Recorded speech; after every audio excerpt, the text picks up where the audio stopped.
Hello, നമ്മളിന്ന് discuss ചെയ്യുന്നത് investment മാനേജ്മെൻറ്റിലെ what is convexity and what is bond immunization എന്നുള്ള ടോപ്പിക്കുകളെ കുറിച്ചാണ്.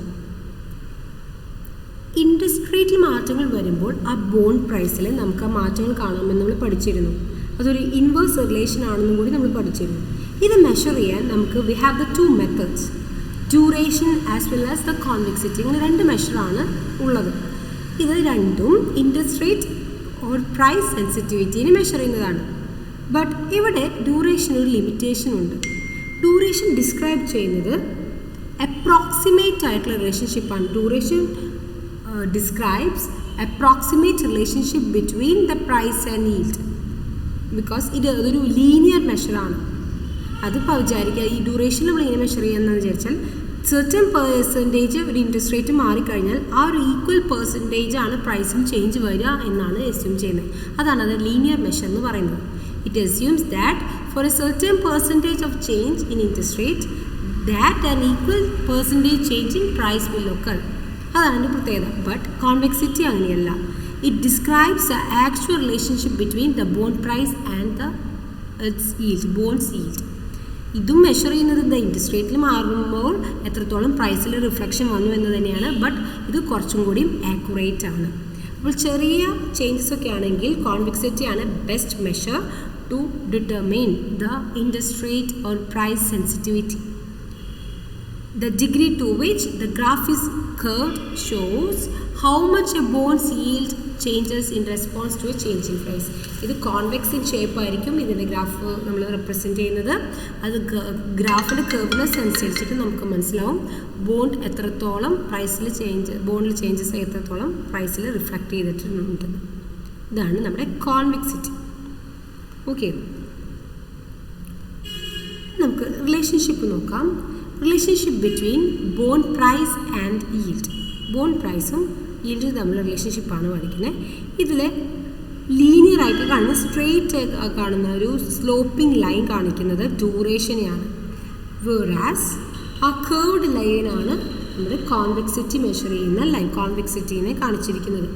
ആ ഒരു ഗ്യാപ്പ് കണ്ടോ, ഈ ലീനിയർ മെഷറിൻ്റെയും അതായത് ഒരു സ്ട്രെയിറ്റ് ലൈൻ വരച്ചിട്ടുണ്ട്, curve down sloping straight line. ഇതും ഈ കോൺവെക്സ് ഷേപ്പിനിടയിൽ ഗ്യാപ്പ് ഉണ്ട് അല്ലേ. ആ ഗ്യാപ്പാണ് ആ മെഷർമെൻറ്റിൽ വരുന്ന വ്യത്യാസങ്ങൾ. ഇവിടെ X axis represents the yield and the y axis represents price and this downward sloping line is the measurement of duration, measure called duration, whereas convex shape shows the convexity, which means the convex relationship between the price and yield. And ആ difference ആണ് വ്യത്യാസം. നമ്മൾ ഡ്യൂറേഷനിൽ ചെയ്യുന്നതിനേക്കാളും കുറച്ചുകൂടി accurate ആണ് പറയുന്നത്. അതാണ് ഡ്യൂറേഷനിലാണുമ്പോൾ ഇത്രേ കുറവാണ്. ഈൽഡ് കുറഞ്ഞു വരുമ്പോൾ, ഈൽഡ് കൂടുമ്പോൾ പ്രൈസ് എന്ത് വേണം, ഈൽഡ് കൂടുമ്പോൾ price കുറയണം.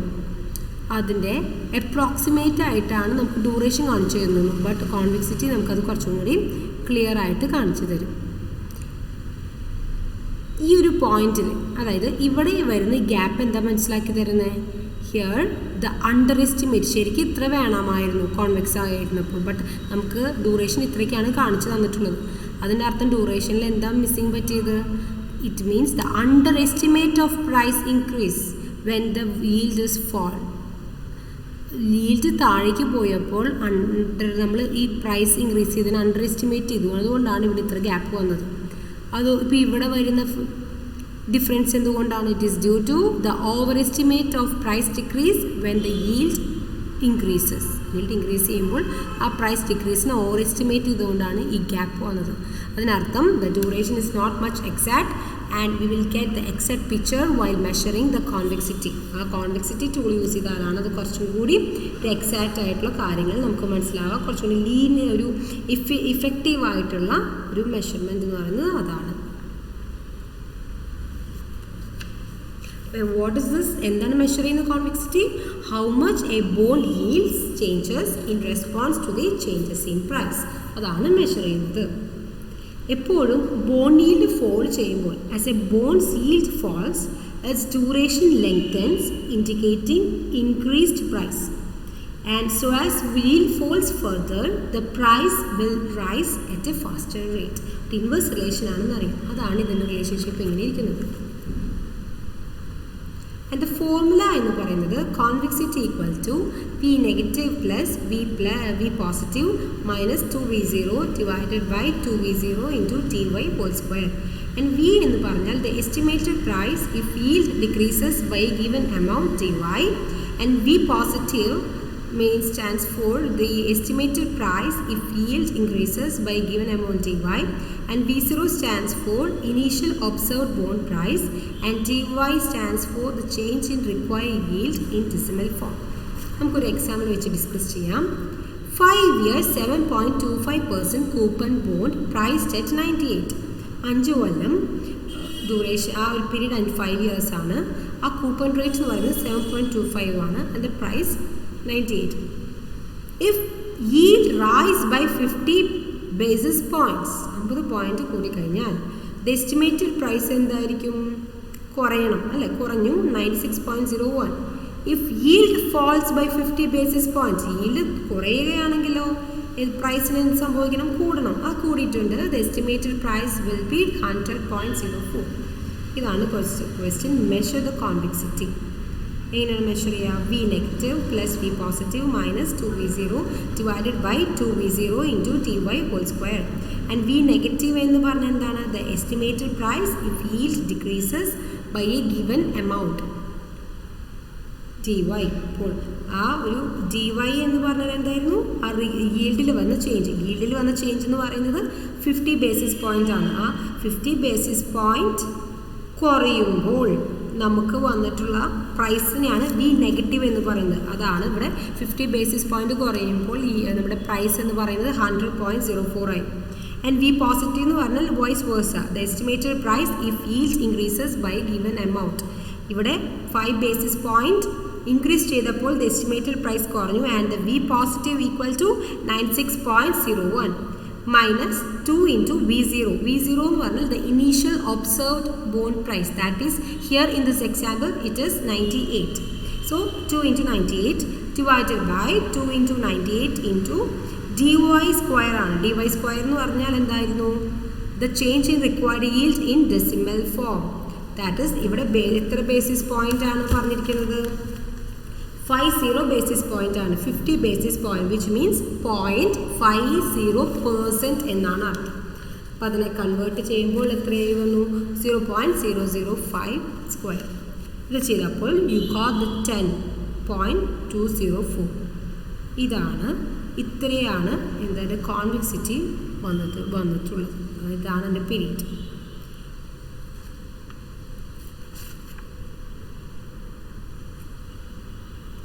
The convexity effect. The percentage change in price due to convexity, that is the amount of price change that is not explained by duration, can be calculated as follows. അതായത് convexity വെച്ച് പ്രൈസിൽ വന്ന percentage ചേഞ്ചും but അത് നമ്മൾ duration explain ചെയ്യാത്തതിനെയാണ് convexity effect എന്ന് പറയുന്നത്. അത് measure ചെയ്യാൻ കോൺവെക്സിറ്റി ഇൻറ്റു dy സ്ക്വയർ ആണ് ചെയ്യേണ്ടത്. Convexity effect equal to convexity നമ്മൾ കണ്ടുപിടിച്ചതാണ് 10.04 ഇൻറ്റു dy സ്ക്വയർ. അതായത് ആ yieldലെ വന്ന ആ yield square, that is 0.005 square. So you got 0.0255%. ഇനി എങ്ങനെയാണ് ബോണ്ട് പ്രൈസിങ് നടത്തുന്നത്? Using duration and convexity. Bond pricing using duration and convexity. The percentage change in price എന്ന് പറയുന്നത് duration effect plus convexity effect. And percentage change in price, duration effect എന്ന് പറഞ്ഞാൽ duration എപ്പോഴും negative ആയിട്ടാണ് കാണിക്കുക. The negative duration into dy plus convexity into dy square. ഞാനത് കാണിക്കാം. And the estimated price കിട്ടാൻ എന്ത് ചെയ്യണം? Initial bond price into 1 minus percentage change in price. Initial bond price into 1 minus percentage change in price. നമുക്കൊരു example ഉണ്ട്. The bond price is 98, duration 4.11, convexity 10.204. നമ്മൾ ചെയ്ത problem ആണ്. Percentage change in yield is 50 basis point ആണ് question. അപ്പോൾ estimated price എങ്ങനെ calculate ചെയ്യും? Percentage change in price equal to negative duration into dy എന്നാണ്. സോ -4.11 ഇൻറ്റു 0.005 പ്ലസ് പിന്നെ എന്തായിരുന്നു convexity into dy square, that is 10.204 into 0.005 whole square. ഇത് calculate ചെയ്യുമ്പോൾ the percentage change വന്നിട്ടുള്ളത് -2.0295% ആണ് ചേഞ്ച് വരുന്നത്. ഇനി എസ്റ്റിമേറ്റഡ് പ്രൈസ് കാണുന്നത് എന്താണ് formula? Initial bond price that is 98 into 1 minus percentage change in price. ഈ പെർസെൻറ്റേജ് ചേഞ്ച് ഇപ്പോൾ കണ്ടുപിടിച്ചത് 1 മൈനസ് ചെയ്യുന്നു. So you got the 96.01. So here the actual price എന്ന് പറയുന്നത് 96.01 ആണ്. അപ്പോൾ നമുക്ക് ഡ്യൂറേഷൻ വെച്ച് കമ്പയർ ചെയ്യുമ്പോൾ ദ കോൺവെക്സിറ്റി ആണ് കുറച്ചുകൂടി ആക്യുറേറ്റ് ആയിട്ട് ബോണ്ട് ഈൽഡിൽ വരുന്ന സ്പെസിഫൈഡ് ചേഞ്ച് കൊണ്ട് എന്തുകൊണ്ട് പ്രൈസിൽ എത്രത്തോളം ചേഞ്ച് വരുന്നു എന്ന് കാണിക്കാൻ നമ്മുടെ കോൺവെക്സിറ്റിക്ക് സാധിക്കും. മാത്രമല്ല ഒരേ ഡ്യൂറേഷൻ വരുന്ന ബോണ്ട്സിനെ കമ്പയർ ചെയ്യാൻ കോൺവെക്സിറ്റി ആണ് ബെറ്റർ ഓപ്ഷൻ. ഇത് കുറച്ചുകൂടി ബെറ്റർ ആയിട്ട് വരുന്ന ടൂൾ കോൺവെക്സിറ്റി ആണ്. ഇതാണ് നമ്മുടെ കോൺവെക്സിറ്റി എന്ന് പറഞ്ഞു കഴിഞ്ഞാൽ. ദെൻ നമുക്ക് അറിയേണ്ടത് എന്താണെങ്കിൽ what is bond immunization. Bond immunization എന്താണ്? നമുക്കറിയാം ഈ മാർക്കറ്റ് ഇൻട്രസ്റ്റ് റേറ്റ് വളരെയധികം ബാധിക്കുന്നുണ്ട് നമ്മുടെ ഇൻവെസ്റ്റ്മെൻറ്റിന് അല്ല. ദ ടോട്ടൽ നമുക്ക് റിസ്ക് കൂടുതലാണ് ഒരു പോർട്ട്ഫോളിയോയിൽ ഇൻവെസ്റ്റ് ചെയ്യുമ്പോൾ, സെക്യൂരിറ്റിയിൽ ഇൻവെസ്റ്റ് ചെയ്യുമ്പോൾ നമുക്ക് ആ റിസ്ക് കൂടുതലാണ്. എന്തുകൊണ്ടാണ് റിസ്ക് കൂടുന്നത്? കാരണം നമുക്കത് പീരീഡ് നമ്മൾ അൺഎക്സ്പെക്റ്റഡ് പീരീഡാണ്. മാർക്കറ്റ് ഇൻട്രസ്റ്റ് റേറ്റിനും മാർക്കറ്റ് ഫ്ലക്ച്വേഷൻസിനൊക്കെ വരാൻ സാധ്യതയുണ്ട്. അതുകൊണ്ട് നമ്മൾ ഇമ്മ്യൂണൈസ് ചെയ്യുന്നത് എന്തിനാണ്? നമ്മുടെ ബോഡി ഇമ്മ്യൂണൈസ് ചെയ്യുന്നത് എന്തിനാണ്? പ്രതിരോധിക്കാൻ. അതുപോലെ തന്നെ ഈ മാർക്കറ്റ് ഫ്ലക്ച്വേഷൻസിൽ നിന്ന് നമ്മളെല്ലാവരും ഇൻവെസ്റ്റ്മെൻറ്റ് നടത്തുന്നത് ഒരു പെർട്ടിക്കുലർ പർപ്പസിന് വേണ്ടിയിട്ടാണ്. സോ അത് സെർവ് ചെയ്യാതെ വരുമ്പോഴാണ് നമുക്ക് പ്രോബ്ലംസ് വരുന്നത്. സോ അത് സെർവ് ചെയ്യാൻ വേണ്ടി നമ്മൾ നമ്മുടെ പോർട്ട്ഫോളിയോനെ ഇമ്മ്യൂണൈസ് ചെയ്യുന്നു. അതായത് എന്ത് മാർക്കറ്റ് ചേഞ്ചസ് വന്നാലും നമുക്ക് കിട്ടേണ്ട ഒരു ഫിക്സർ പേയ്മെൻറ്റ് കിട്ടണമെന്ന് വെച്ചിട്ട് നമ്മൾ അതിനെ മാർക്കറ്റ് ചേഞ്ചസിനെ പ്രതിരോധിക്കുന്നു, മാറ്റിക്കളയുന്നു. അങ്ങനെ പ്രതിരോധിക്കാൻ നമ്മുടെ പോർട്ട്ഫോളിയോനെ ഇമ്മ്യൂണൈസ് ചെയ്യുന്നു. ഇമ്മ്യൂണൈസ് ചെയ്യുക എന്ന് പറഞ്ഞാൽ സ്ട്രെങ്തൻ ചെയ്യുക. അതായത് 10 കൊല്ലം കഴിഞ്ഞിട്ട് നമുക്ക് 5 lakhs വേണമെങ്കിൽ അന്ന് 5 lakhs കിട്ടാനുള്ള പോലെ നമ്മൾ അത്രയും എൻഷുർ ചെയ്യുക. അതാണ് ഈ ഇമ്മ്യൂണൈസേഷൻ്റെ അർത്ഥം. And in investment strategy ആണ് the bond immunization. Bond immunization is an investment strategy used to minimize the interest rate risk of bond investment by adjusting the portfolio duration to match the investor's investment time horizon. Investment time horizon എന്ന് പറഞ്ഞാൽ എന്താണെന്നറിയോ? It is the total length of time that an investor expects to hold a security or portfolio. അതൊരു portfolio അല്ലെങ്കിൽ security investor ഇത്രയും കാലം hold ചെയ്യുമെന്ന് വിചാരിക്കുന്നത് total length of ടൈമിനെ പറയുന്നതാണ് the investment time horizon. It determines the investors income needs and desired risk exposure. അതായത് എന്താണ് ഇത് എന്തിന് ബേസ് ചെയ്തിട്ടിരിക്കുന്നത്? ഇൻവെസ്റ്റ്മെൻറ്റ് ടൈം ഹൊറിസോൺ നമ്മൾ എങ്ങനെ ചൂസ് ചെയ്യുക? അത് ഓരോ ഇൻവെസ്റ്ററിൻ്റെ ഇൻകം നീഡ്സിനനുസരിച്ചും അവർ എത്രത്തോളം റിസ്ക് ടേക്കപ്പ് ചെയ്യാൻ തയ്യാറാണ് എന്നുള്ളതനുസരിച്ചിട്ടായിരിക്കും നമ്മൾ സെക്യൂരിറ്റീനെയൊക്കെ സെലക്ട് ചെയ്ത് ആ പോർട്ട്ഫോളിയോ ഉണ്ടാക്കുന്നത്. നമ്മൾ ഇഷ്ടം ഏത് പീരീഡ് വേണമെന്ന് തീരുമാനിക്കുന്നതും അതിൻ്റെ ബേസിസിലാണ്. It does thus by locking in a fixed rate of return during the amount of time an investor plans to keep the investment without cashing it in. അതായത് ഇത്ര ഒരു പീരീഡ് ഒരു പെർട്ടിക്കുലർ പീരീഡ് കഴിഞ്ഞിട്ട് ഇത്ര ഒരു fixed rate of return കിട്ടണം എന്ന് അത് എൻഷുർ ചെയ്യുന്നു. അത് കിട്ടണം എന്ന് വിചാരിക്കുക മാത്രമല്ല അത് എൻഷുർ ചെയ്യുന്ന സിസ്റ്റമാണ് ദ ബോണ്ട് ഇമ്മ്യൂണൈസേഷൻ എന്ന് പറഞ്ഞു കഴിഞ്ഞാൽ. നമുക്ക് എപ്പോഴും കിട്ടണമെന്നില്ല. അപ്പോൾ നമുക്ക് എപ്പോഴും മാർക്കറ്റ് ഫ്ലക്ച്വേഷൻസ് വരുമ്പോൾ ഇൻവെസ്റ്റർക്ക് പേടിയാവും, നമുക്ക് കിട്ടുമോ ഇല്ലയോ എന്ന് തോന്നും. ബട്ട് അതില്ലാതിരിക്കാൻ ആ ഇൻട്രസ്റ്റ് റേറ്റ് ഫ്ലക്ച്വേഷൻസിനെതിരെ ബോണ്ടിനെ നമ്മൾ ഇമ്മ്യൂൺ ചെയ്യുന്നു. അതായത് നമുക്ക് അത്രയും കിട്ടാൻ നമ്മൾ ചെയ്യുന്നു. എക്സാമ്പിൾ പറയുകയാണെങ്കിൽ സപ്പോസ് നമുക്കൊരു 10 years കഴിഞ്ഞിട്ട് നേരത്തെ പറഞ്ഞ എക്സാമ്പിളാണ് 5 lakhs വേണം.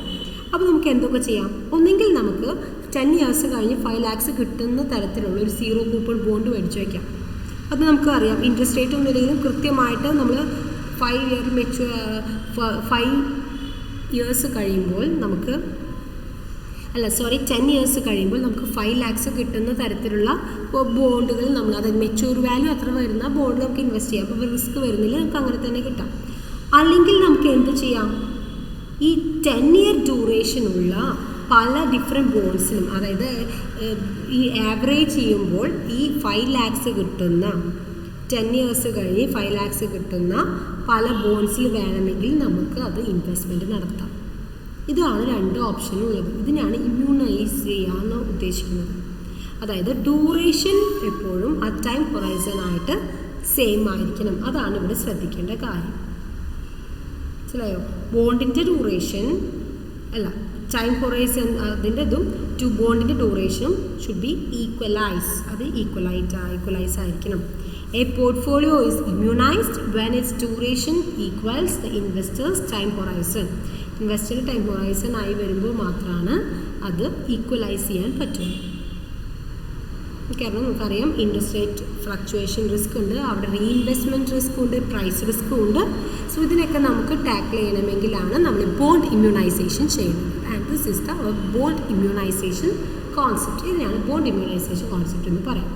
ഇപ്പോൾ പലതരത്തിലുള്ള ബോണ്ട് ഉണ്ടായിരിക്കും. അപ്പോൾ എപ്പോഴും നമ്മൾ എന്ത് ശ്രദ്ധിക്കണം? ഡ്യൂറേഷൻ കാൽക്കുലേറ്റ് ചെയ്ത് കഴിഞ്ഞാൽ എപ്പോഴും നമുക്കിപ്പോൾ 10 years കഴിഞ്ഞിട്ടാണ്, ഇപ്പോൾ മിസ് പറഞ്ഞ എക്സാമ്പിൾ 10 years കഴിഞ്ഞ് 5 lakhs വേണമെന്നായിരുന്നു.